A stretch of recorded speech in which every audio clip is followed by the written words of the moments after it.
வணக்கம். இரவு நேர பிரதான செய்திகளின் ஊடாக நர்மதா சிறையில் முதலில் தலைப்புச் செய்திகள். கண்டியில் நீண்ட எரிபொருள் வரிசைகள், எரிபொருள் நிலையங்களில் கட்டுப்பாடு. அரசு மருத்துவ அதிகாரிகள் சங்கம் அதிரடி, நாடு தழுவிய ரீதியில் மருத்துவ நடவடிக்கைகளில் இருந்து விலக தீர்மானம். ஈரானின் உச்ச தலைவர் அயதுல்லா கமேனி உயிரிழந்ததாக கூறும் ட்ரம்ப். இனி விரிவான செய்திகள்.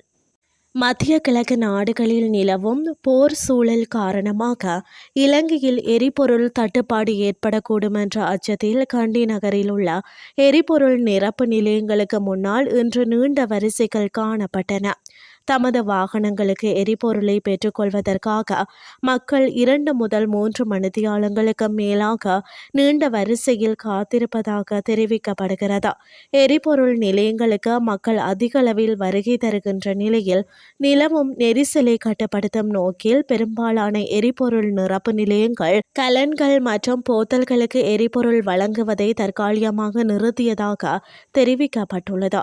எதிர்காலத்தில் எரிபொருள் தட்டுப்பாடு ஏற்படக்கூடும் என்ற சந்தேகத்தினாலேயே வாகன உரிமையாளர்கள் இவ்வாறு அதிக அளவில் எரிபொருள் நிலையங்களை நோக்கி படையெடுத்து வருகின்றனர். மருத்துவ நடவடிக்கைகளில் இருந்து விலகி செயற்பட உள்ளதாக அரச மருத்துவ அதிகாரிகள் சங்கம் தெரிவித்துள்ளது. இதன்படி எதிர்வரும் 2ஆம் தேதி முதல் இந்த நடவடிக்கை முன்னெடுக்கப்பட உள்ளதாக தெரிவிக்கப்பட்டுள்ளது. அரச மருத்துவர்களுக்கான இடமாற்றத்தை வலியுறுத்தியே தாம் மருத்துவ நடவடிக்கைகளில் இருந்து விலகி செயற்பட உள்ளதாக அரச மருத்துவ அதிகாரிகள் சங்கம் தெரிவித்துள்ளது. இனி வெளிநாட்டு செய்திகள். ஈரானின் உச்ச தலைவர் அயதுல்லா அலி கமேனி கொல்லப்பட்டதாக அமெரிக்க ஜனாதிபதி டொனால்ட் ட்ரம்ப் சற்று முன் அறிவித்துள்ளார். தனது ட்ரூத் சோசியல் தளத்தில் வெளியிட்டுள்ள பதிவில் இதனை உறுதிப்படுத்தியுள்ள அவர், இது ஈரானிய மக்களுக்கும் ஈரானால் பாதிக்கப்பட்ட உலக நாடுகளுக்கும் கிடைத்த நீதி என தெரிவித்துள்ளார். அமெரிக்காவின் அதிநவீன உளவுத்துறை மற்றும் கண்காணிப்பு அமைப்புகளின் உதவியுடன் இஸ்ரேலுடன் இணைந்து இந்த தாக்குதல் நடத்தப்பட்டுள்ளது. கமேனியுடன் இருந்த மற்ற தலைவர்களும் இந்த தாக்குதலில் கொல்லப்பட்டதாக ட்ரம்ப் குறிப்பிட்டுள்ளார். ஈரானிய புரட்சிகர காவல்படை, இராணுவம் மற்றும் காவல்துறையினர் இனி போரிட விருப்பமில்லை என தெரிவித்துள்ள ட்ரம்ப், அவர் ஈரானிய தேசப்பற்றாளர்களுடன் இணைந்து அமைதியான முறையில் நாட்டை மீள கட்டியெழுப்ப வேண்டும் என அழைப்பு விடுத்துள்ளார். இப்போது இணைந்தால் அவர்களுக்கு மன்னிப்பு வழங்கப்படும், தாமதித்தால் மரணமே பரிசாக கிடைக்கும் என ட்ரம்ப் எச்சரிக்கை விடுத்துள்ளார். ஒரே நாளில் ஈரானின் பல பகுதிகள் நிர்மூலமாக்கப்பட்டுள்ளதாக குறிப்பிட்டுள்ள ட்ரம்ப், மத்திய கிழக்கிலும் உலகிலும் அமைதியை நிலைநாட்டும் நோக்கம் நிறைவேறும் வரை ஈரானின் இலக்குகள் மீதான குண்டுவீச்சு தாக்குதல்கள் இந்த வாரம் முழுவதும் தடையின்றி தொடரும் என திட்டவட்டமாக தெரிவித்துள்ளார்.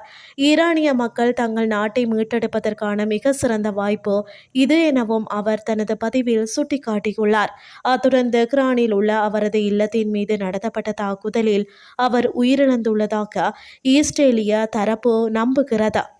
இந்த நிலையில் ஈரானின் அதிகாரப்பூர்வ மற்றும் அரசு சார்பு ஊடகங்களான தாஸ்னீம் மற்றும் மெக்ரு ஆகியவை இந்த செய்தியை திட்டவட்டமாக மறுத்துள்ளன. ஒருவேளை கமேனி கொல்லப்பட்டிருந்தால் நாட்டை வழிநடத்த ஈரானின் ஒரு நிர்வாக குழு ஏற்கனவே தயாராக இருக்கலாம் என்று சர்வதேச அரசியல் ஆய்வாளர்கள் கருதுகின்றனர். இத்துடன் செய்திகள் யாவும் நிறைவடைகின்றது. அடுத்து காலை 8:30 எதிர்பாருங்கள். நன்றி.